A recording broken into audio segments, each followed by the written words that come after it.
మరి సమయంలో మేమందరం కూడా ఈ యొక్క మైక్ యంత్రాన్ని తీసుకొని యవనస్తులందరూ కూడా కూడుకొని ఎందుకు వచ్చారా అని మీరు ఆలోచన చేస్తూ ఉండొచ్చు.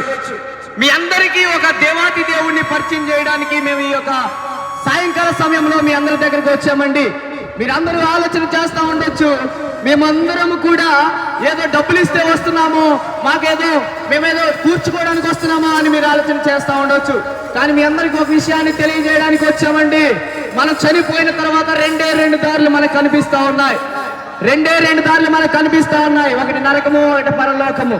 అయితే బైబిల్ గ్రంథం సెలవిస్తుంది, మత్తయి సువార్త 11:28 సెలవిస్తుంది, ప్రయాసపడి భారము మోయించిన సమస్త జనులారా నా యొద్దకు రండి, నేను మీకు విశ్రాంతి కలుగజేస్తానని యేసుక్రీస్తు ప్రభువారు మాట్లాడుతూ ఉన్నారు.